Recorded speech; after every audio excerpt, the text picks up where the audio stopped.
महादेव नृत्य करने लगे। जिस पहाड़ पर, जिस पर्वत पर भगवान शंकर नृत्य कर रहे थे,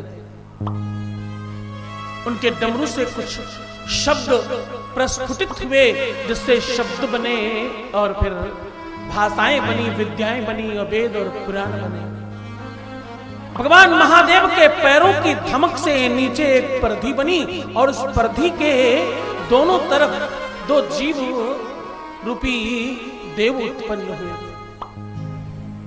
ये आदि कहानी कह रहा हूं जो तुम्हें नहीं पता।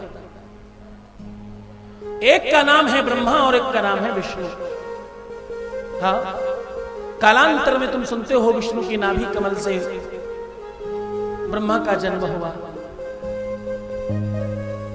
बिल्कुल ये उसी प्रकार की गाथा है जैसे भगवान शंकर के विवाह में भी गणेश जी का पूजा हुआ था।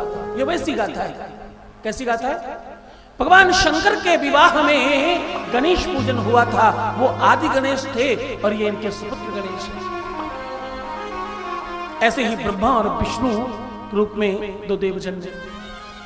ये दोनों के दोनों उस शिला को आपस में घुमाने लग गए और इतनी तेजी से घुमाने लग गए कि वो शिला घूमती घूमती घूमती घूमती एक शिवलिंग के स्वरूप में आ गई। वो कहते हम बड़े और वो कहते हम बड़े।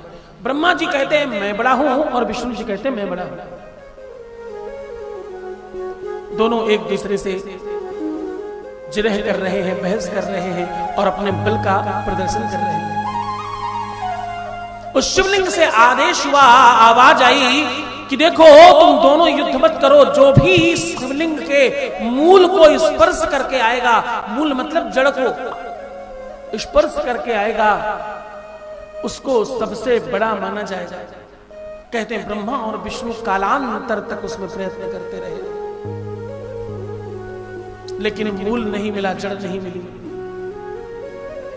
विष्णु जी बाहर आए और हाथ जोड़कर प्रणाम किया, प्रभु परमात्मा ए अविनाशी, मैं क्षमा मांगता हूं और मुझे छोटा बनने में कोई आपत्ति नहीं है। मैंने कोई मूल नहीं देखा, मैंने भरसक प्रयत्न किया और मुझे कुछ नहीं मिला।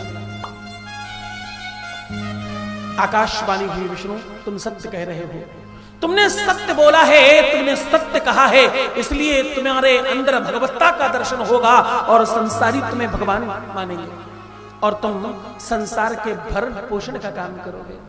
जाओ, तुम्हें आगे कालांतर में युग युगों में तुम्हें 24 अवतार होंगे धरती पर और लोग तुम्हें परमात्मा की तरह पूजेंगे। तुम्हें एक लोक प्रदान कर रहा हूं तुम्हारे अपने नाम पर, विष्णु लोक। इस बात में विष्णु बहुत प्रफुल्लित और प्रसन्न हुए।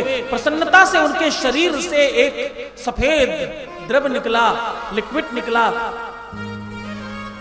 धीरे धीरे धीरे धीरे वो दूध की भांति बनते बनते बढ़ते बढ़ते इतना बढ़ा, क्षीर सागर बन गया और उसमें शेष तैया बनी। भगवान विष्णु उस पर स्थापित हुए। महादेव ने कहा तुमने सत्य कहा है, तुम सत्य बोल रहे हो, इसलिए तुम्हारे अंदर भगवत्ता का दर्शन होगा। जो सत्य बोलता है उसमें किसी न किसी रूप में भगवान का दर्शन होता है।